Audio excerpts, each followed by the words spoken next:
All right, good morning, and thank you so much for joining us here on primary election day. You are watching right now here on the CBS 8 app. I'm Chris Gros, joined here by Jack Hull as always, but we've got a full studio here today because this morning Californians up and down the state are casting their ballots to narrow down hundreds of local and statewide races as we approach closer and closer to the general election. Yeah, we're not done this year just yet, folks. Every U.S. House seat, state assembly seat, plus 20 state Senate seats are up for grabs in this year's election. And of course, so is the governor's race. And Jack, we're going to have a full conversation here today. We're going to try to go through as much as we can, but we're going to start with the governor's race. Yeah, that's right. That's where we start today. Republicans Steve Hilton and Chad Bianco are joined by what's been a crowded pool of Democrats. That's something that we've covered a lot, including Javier Becerra, Tom Steyer, Katie Porter, Matt Mahan, and Antonio Villaraigosa, among others. We have had some other candidates drop out, most notably.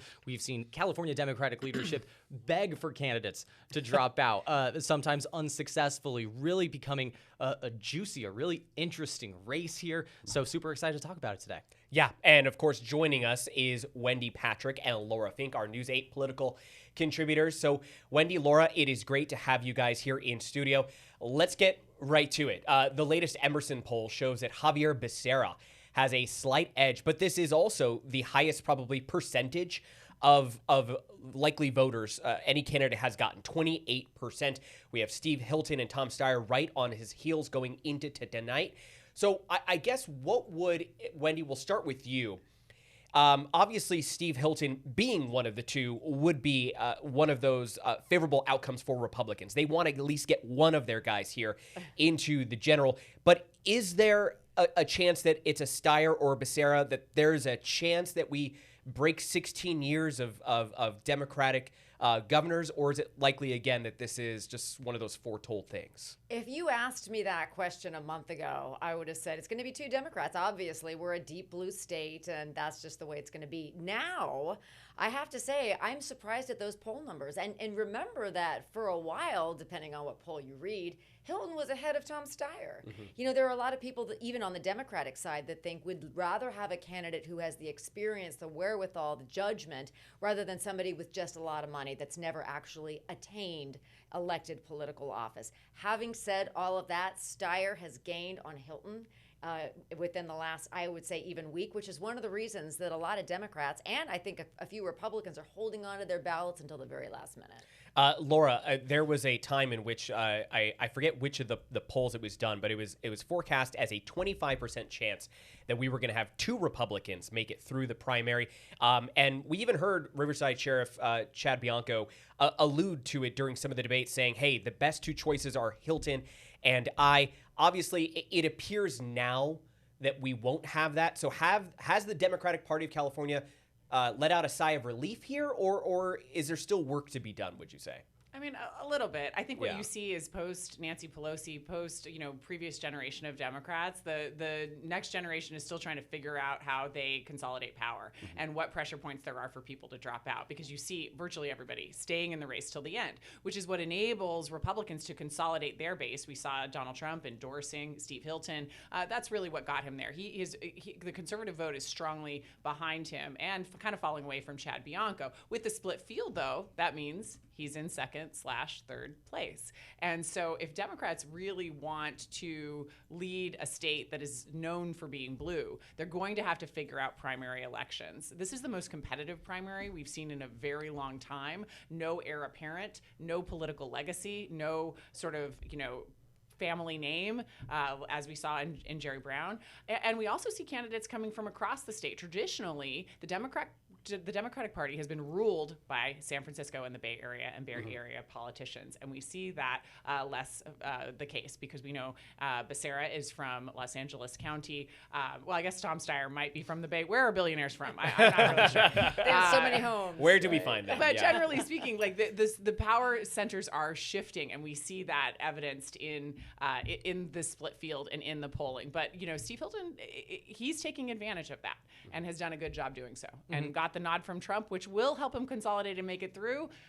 We'll see if he does make it through, how he handles that in the months to come. We do want to ask some questions about that endorsement in particular and on the Republican side of the race. But Chris and I were talking earlier, and one of the questions that we wanted to ask you the most is on the Democratic side. You mentioned how competitive it was. It wasn't just that it was competitive that was so surprising. It was who was leading the race and how quickly that all changed once we saw Eric Swalwell resign over the weekend. We were talking about that. It was in the matter of 4, 5, 6 days in which not only do we see Eric Swalwell drop out of the race, resign from Congress, but essentially we saw endorsers, we saw sponsors, we saw all of these people galvanize themselves around Javier Becerra, who at the time was polling in the single digits. Laura, can you explain what that rise was and kind of how we got there?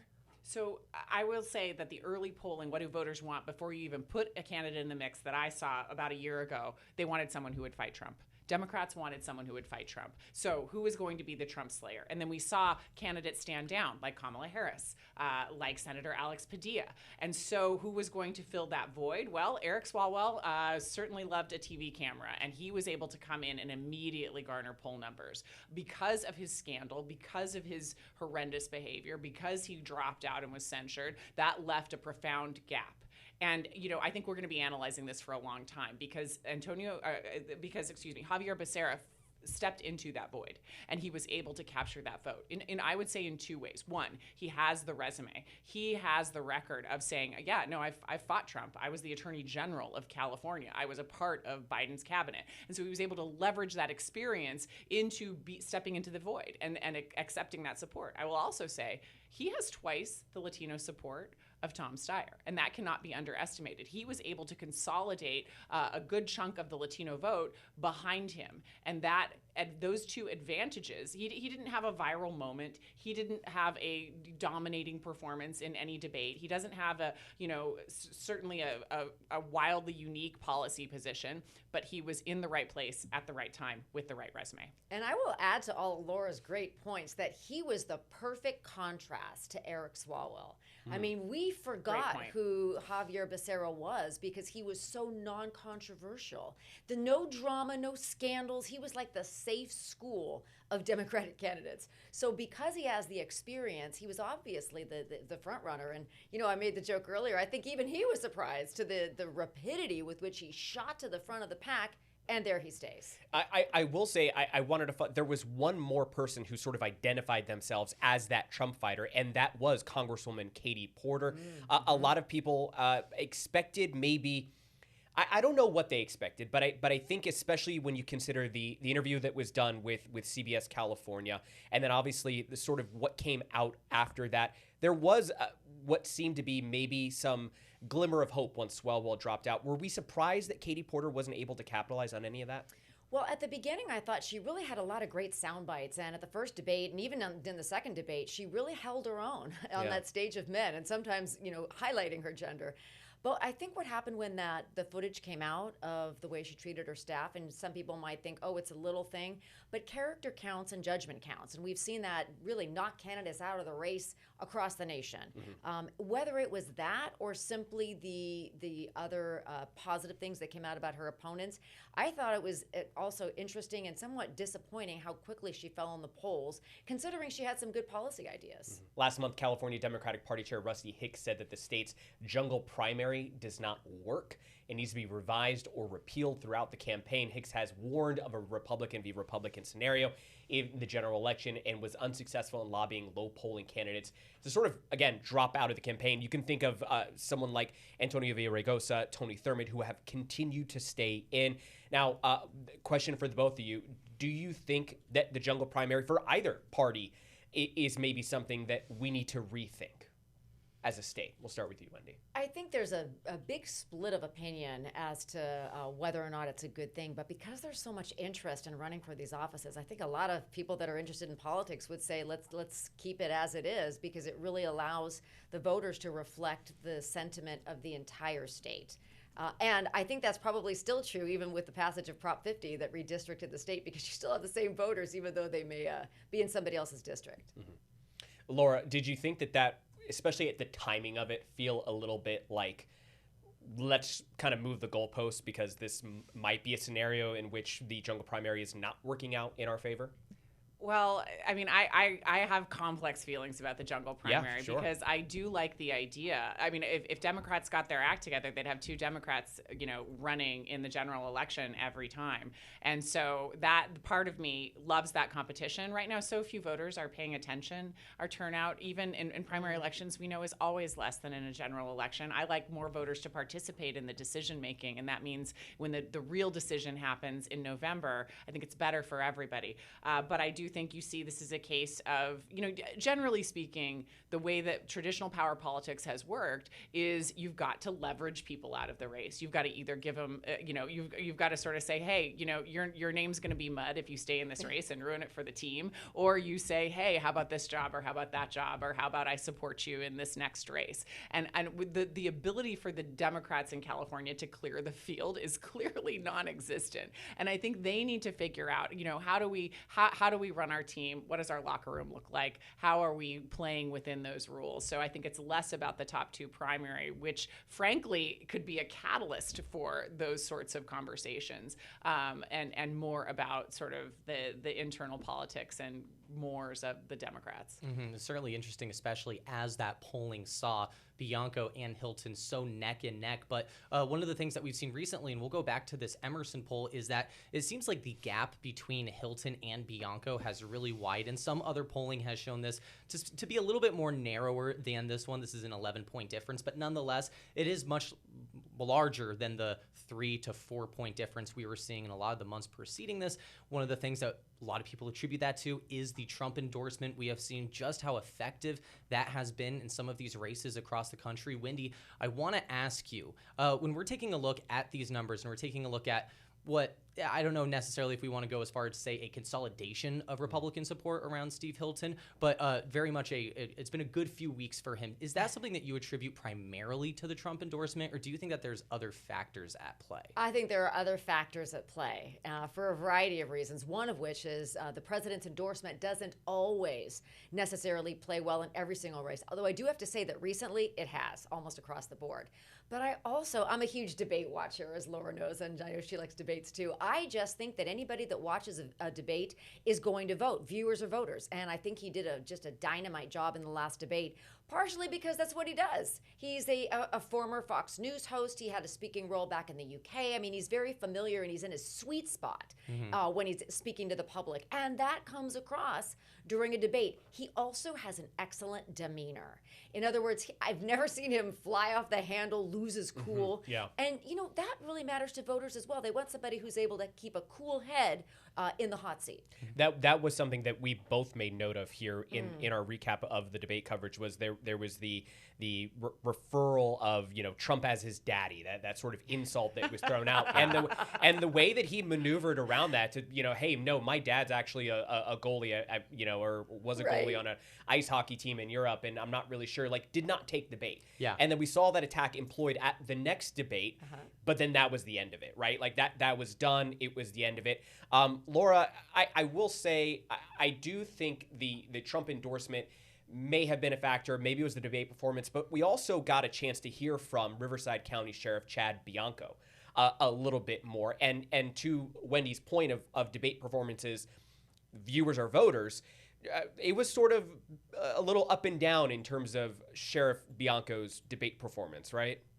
Look, when I think about Republican voters, I think about my dad, and I try to put myself in his position because he's a California Republican, lived here his whole life, and how he might pick. He's not going to pick the throw red meat to the base kind of guy because he knows that's not viable here. So I think there are a lot of tactical Republicans that are looking at Chad Bianco and they're saying the fire and brimstone ain't going to get you anywhere in California. We need someone who is more measured. So that contrast with what Wendy was talking about, what you were talking about with Steve Hilton is very stark. We know the differences between them. So I think a lot of, of your golf club Republicans, of your working class Republicans, blue collar Republicans like my dad, they are voting for, I need to ask him who he's voting for, but I mean, dollars if we to can get donuts. that update, yeah. I'll bring it back. Yeah. But dollars to donuts, he's voting for Hilton. And the Trump nod matters because it says this guy's not just an English, shirt who's doesn't share your values. It's sort of a stamp of approval that the MAGA base should get behind him. And I will give credit to the MAGA base. They follow Trump. And it doesn't matter what his poll numbers are. They sort of take his nod very seriously. So that was a help. The way I described it was I've never seen a Trump-endorsed candidate want to talk so little about the Trump endorsement and would rather talk about other stuff. It was point. really because you see it and you're waiting for that candidate to. A lot of times we see candidates where that is their number one, pitching point that they want to sell to voters. It's not the same with Steve Hilton. So I find that very look at fascinating. Texas, right? Like where it's Ken Paxton. Now moving forward, you are going to probably see ad after ad after ad saying that I am Trump's pick for this Senate race. But if it's Steve Hilton who moves on to the general, it'll probably be more Becerra and Steyer ads that feature that Trump endorsement, right? Yes, and I think in California, it's a different situation than in a red state. Yeah. Hilton cannot talk about that as much as he would be able to in a red state because it won't play as well. And honestly, Steve Hilton doesn't strike me as the kind of guy who wants to ride the coattails of anybody. That's one of the reasons he's a good candidate in terms of some people who don't really view him as an outsider, but just enough to think he has a chance at making housing affordable. He chose that Cal-affordable tagline early on because there is nobody in California that doesn't agree to live the American dream, the California dream. We can't afford to live here right now. So he says he's going to fix that. We'll see. Wendy, we got about 3 minutes here before we got to let you go. Laura, you're going to join us here to do some more conversation after our break, but I want to ask you one more question.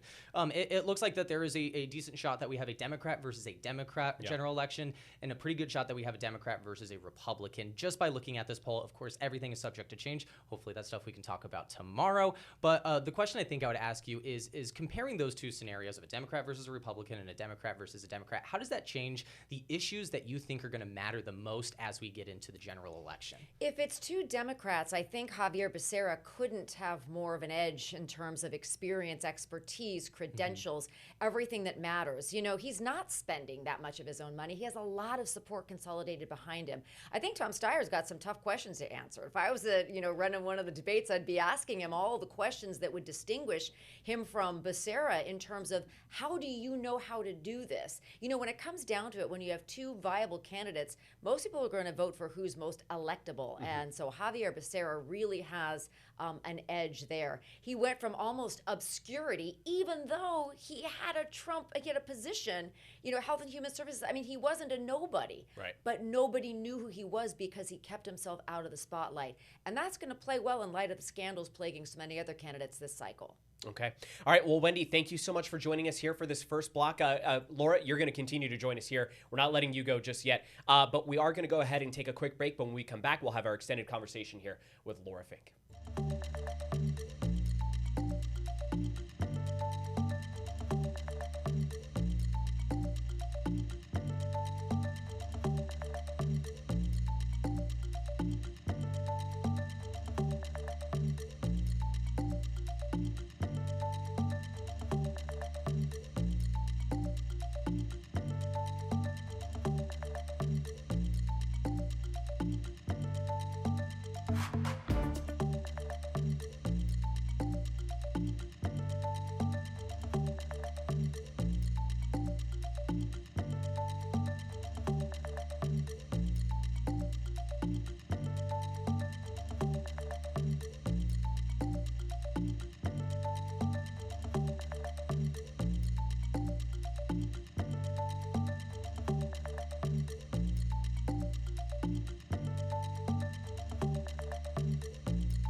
All right, welcome back in. This is Right Now here on the CBS 8 app. And reminder, we are going to have continued coverage of today's primary election going on into the very late night hours. So download, again, tell your friends to download the CBS 8 app because that is how you're watching us right now. Make sure that they're aware and informed as we continue to see exactly where all of these races go, not just, obviously, the race for the governor's spot here, the top 2 spots to move on to the general.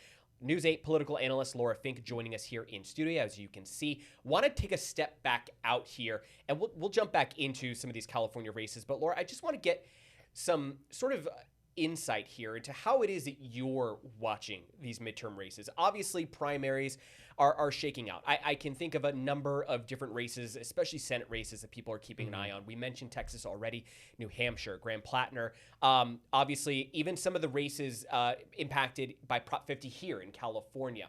What are the midterms sort of shaking out with, and what do you think is maybe the key point to sort of watch as we go to November? Is it redistricting? Is it Trump's endorsement in some races? What are you keeping an eye on? God, it is a buffet of all of those issues. Like because we are, we're all playing chicken with the lines now between the Supreme Court and governors in red and blue states, and because Trump kicked it off with his wanting his extra seats in Texas, all of this means that we have to watch it all. We have to watch the lines that are being drawn, the Supreme Court cases that adjudicate whether those lines are drawn correctly or how they should, what latitude they have to draw them. Right now, it's been W after W after W in the spring of 2026 for Republicans, which means that they're able to draw more lines. The eradication of the Voting Rights Act, the ability to draw partisan districts set in stone by the Supreme Court will favor them because of the number of red states and the number of particularly African American seats held by African Americans. So that's the question. The other thing we need to keep in mind is Trump's approval numbers. What are the headwinds? What are all these incumbent Republicans going to run against? And so right now, that particular mood favors Democrats. Trump is wildly unpopular. I think he's less popular than he's ever been, than presidents in modern history, except for maybe Bush post-war, or sort of in the middle of the war. And we see all of these external factors impacting the races. And then there's the candidates themselves, because the candidates themselves are personalities that have to develop trust with the electorate. In a lot of cases, competitive electorates. Some of these races, and this is the geeky question. When the Republicans redraw all these districts and they try to make more districts that are favorable to them and fewer for Democrats, do they accidentally make a few more districts super competitive? That was actually one of the questions I wanted to ask you, and that's not even considering some of the results that we've seen in previous special elections, whether it was or any other off-year elections, the Virginia governor's race, for example, where we've seen a lot of states, a lot of districts, and some heavily conservative districts. We're talking Trump plus 30 if we're looking at the 2024 election numbers, have a 10, 12 point swing in the favor of Democrats. Now, oftentimes that hasn't been enough to have a Democrat win the race, but we've seen it enough times to acknowledge that there could be a trend at play. So I think you might have just answered my question already, but I'll ask you again. I'll ask you again because you're talking about accidentally creating some districts.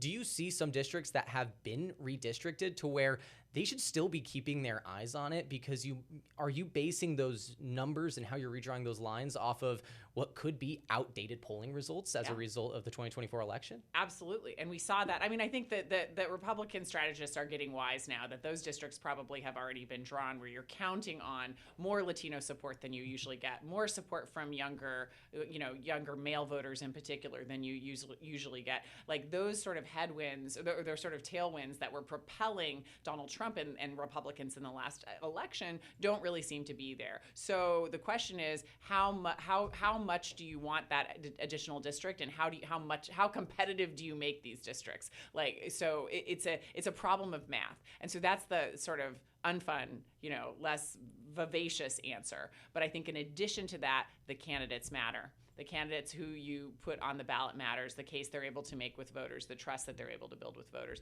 And then finally, I would say that with regard to the maps, anger in the electorate, when they see you messing with the lines, when they see you not attacking the issues that they care about deeply, when there's no fight back and push back by Republicans to say affordability really matters, and I think you see local Republicans saying that, but at the top, we've seen Donald Trump make a number of statements that are not really helping his cause. So this is also where you saw South Carolina Republicans defy President Trump and say, hey, we're not going to redraw these districts to the point where we don't have any black elected officials in South Carolina, because guess what? That is going to embolden our opposition and help them turn out. And so that's the other thing. I want to go ahead and just correct myself. I said Graham Plattner running in New Hampshire, Maine. Getting my New England geography all mixed up. But it has, it's been a busy one in a number of different states here. Let's jump back into California, though. We mentioned, obviously, redistricting. That's been a point here. Prop 50 redrew a number of districts here in the state of California. Let's go to the 48th district that has seen a number of different contenders, if you will, kind of throw their hat in the ring. It's expected to be very competitive here. Incumbent Darrell Issa said in March that he would not seek re-election and instead go ahead and retire. He's endorsed County Supervisor Jim Desmond, who was previously running for another district, dropped out to then go run in this district after it was redrawn. So, Laura, I'll ask you the question. We have Amar Campa-Najjar. We have Marnie Von Wilpert from the San Diego City Council. This is a pretty crowded race. Anybody sticking out to you in terms of who can move on to the general, or is this just really one of those toss-ups? It's not a toss-up for Jim Desmond. He seems to be able. He seems to have, by the polling, on lock by double-digit leads over the entirety of the rest of the field. And then the field is split pretty widely, and we haven't seen anybody consolidated. It's not like it's going to be Marnie or Amar Campa-Najjar. I think there's a third candidate, O'Neill, that's sort of in the mix. But the conventional wisdom would suggest that the two best-funded candidates that are likely to make the runoff are Amar Campa-Najjar and our council member Marnie Von Wilpert. And it really is sort of a battle based in resources and endorsements. And, one might say that people on the ground actually matter. Like this is a district that Councilmember Von Wilpert has represented a small section of, because city council districts are small, but it goes up into the desert, into North County, into a lot of places that neither she nor Amar have represented. So this is a lot of new information for the voters up there. When Prop 50 was sold, the idea was it was projected to net 5 seats for the Democrats. And if you're a Democrat right now watching this, you're hoping you get every single one of them. Those are the numbers right there. 218 Republicans, that one independent is Kevin Kiley, who most recently changed his party affiliation to independent. However, he is still caucusing with the Republicans. 212 Democrats, 5 vacancies. So every vote counts. I do want to ask you about turnover in Congress. I have the numbers right here. As of now, 73 incumbents, 46 of whom are Republican, will not return in January. On the Republican side specifically, we have seen it really happen through 3 different ways. It has been retirement. It has been you have been drawn out of your seat potentially, or you are an incumbent that has been primaried by a Trump-endorsed challenger, and you have lost. John Cornyn, Thomas Massie, among some of those most notable names. And this is also the highest number since the Obama administration. We're going back almost 13 years to see a turnover of this level. Regardless of what we see, not just here in these primaries, but also in November, what do you think these midterms could mean for the final 2 years of President Trump's presidency? It really depends on who comes out and by how much. I mean, normally with numbers like this in the White House polling numbers, et cetera, with people as dissatisfied economically as they are, you'd see a 40-seat swing. But because of the redistricting and because so few seats, every 2 years we get fewer and fewer seats that are competitive, then even with those tremendous, wins, economic wins, war wins, it's going to be a fight till the end. And Democrats by the numbers should win the House. I think what you see with Republican retirements is that concession, because and I've worked for a number of members of Congress, and I'll tell you, nobody, Republican or Democrat, likes to be in the minority. It's no fun. But in the Senate, it's a little more fun. You have a little more power. You have a little more leverage. You have a little more purview. In the House, you are working hard every day, and you don't have that leverage or power, just structurally. And so it's not fun. You'll see a lot of people who are like, you know what, I'm going to throw in the towel either before I lose or before I go into the minority and have to labor in obscurity and, spend 2 years of my life in futility. And so that's why you see these defections on the Republican side. I think that is a sign of the headwinds that the Republicans face. And on the Democratic side, I mean, it's just the struggle with all of the ways in which monkey wrenches have been thrown into the system. And we've talked a lot about redistricting, but let's also talk about age. Right now, some people are probably retiring because they see that there really is a movement trying to push the older generation to consider retirement and to consider passing the torch. And so a lot of these battles are going to be about the old generation and the new generation. We see a lot of insider versus outsider. Like I'm, a political, I have a lot of political experience, the insider, the outsider, I don't have political experience, but I'm going to fix the system. I think it's really about young and old more than anything in this election. And that is going to weigh heavy, particularly with young voters who are quite tired in both parties of seeing an older generation continue to hold on to power. I mean, you will even anecdotally hear Trump supporters still refer to President Trump as an outsider, despite the fact that he's run in three presidential elections, won 2 of them, and he's still referred to as an outsider, even though he's literally held the highest office twice now. It is that idea of wanting people from outside, and I think that even extends to local races, congressional races, Senate races. People are looking for something new. I do want to ask you one more final thought here. I had like 4 questions that I wanted to get your thought on, and I sort of zeroed in on one that might take Jack by surprise here. I hope it doesn't take you by surprise because it's just overview. The DNC recently, obviously in the wake of the loss of 2024, had promised an autopsy. Ken Martin elected chair of the DNC. We finally got it after some reporting on what was parts of it, and it does seemingly appear to be an incomplete autopsy. Where do you go? Because you mentioned, obviously, the approval numbers of President Trump, obviously some of these races that are turning up the Democrats' way, but then now it appears there's some infighting here going on at the DNC over whether or not Ken Martin should resign.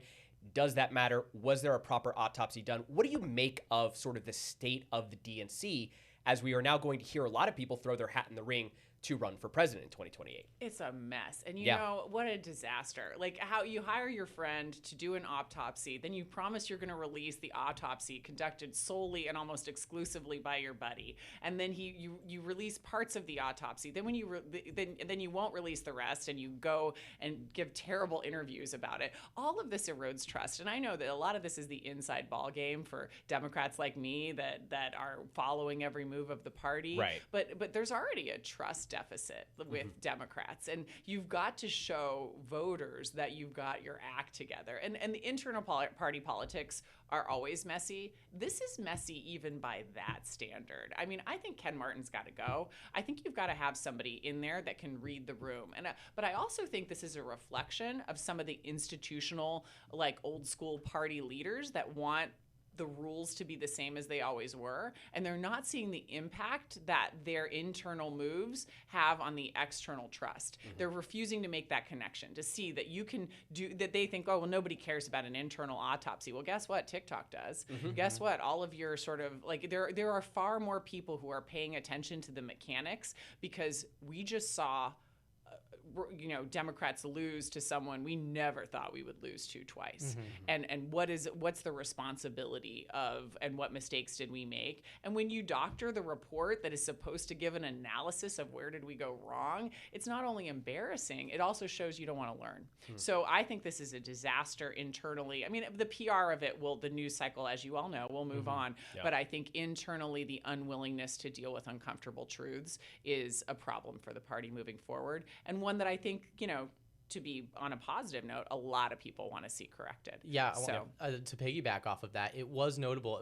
We're in an age where politicians, political insiders, whoever can pick in a way the places that they want to talk to. And this is Pod Save America, John Favreau. A lot of these people worked within the Obama administration, the Obama campaigns. In reference to the interview that he did. In reference to to the interview, and we really saw a lot of pushing from John Favreau. And there was times where I was listening to it and I couldn't help but feel awkward from it, just because you could just feel that tension. And mind you, Ken Martin wanted to do that interview. Yes, that was something he asked to go on their show. And I think it's indicative of this sort of lost in the wayside that you see a lot of Democrats, not necessarily the establishment Democrats and those who are in charge of the party, but those who have worked for the party before, the average voter. It's like, where are we going next? And I think that there is that yearning for answers if you're a Democrat. And I think you're right. I think there just needs to be some sort of a testament to it, because if that is a question you're waiting to hear, that was not the answer you probably would have expected. Yeah, a lot of thoughts right now, but obviously the primary election is top of mind right now. So Laura, we want to thank you again for joining us here today. We will see you again tomorrow, and we do hope that you will continue to watch here on CBS 8, the streaming app, because you can continue to watch all of our election coverage right here starting at 8:15 p.m. We'll have reporters with candidates as the polls close, plus live results, breaking updates, and analysis. We'll also have the latest developments overnight starting tomorrow morning right here at 5 a.m.